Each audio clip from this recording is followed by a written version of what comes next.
गर्मी कितनी अज ले भाई चेयरमैन तो चला गया डॉन हुण तू अपनी कार्रवाई पा।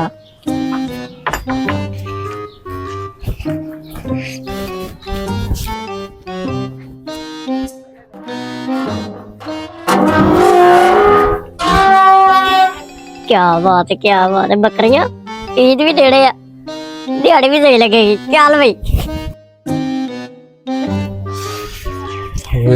बकरियां नूं पानी तो पाना याद नहीं रहा, पानी पा के चलना वा।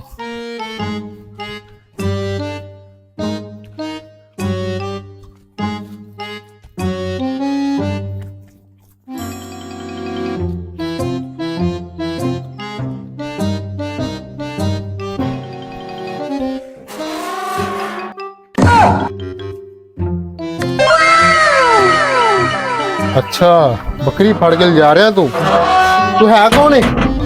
बकरी का तो फड़ी हूं, बोलदा नहीं अगो बोल। चाचा ठंडा पै की हो गया जी? मैं तो लंघदा पे दरवाजा खुला ही ते रो रही सी बकरी। मैं इन्हू पूछा की होया, इन्हें आख्या मैनू कब्ज हुई है।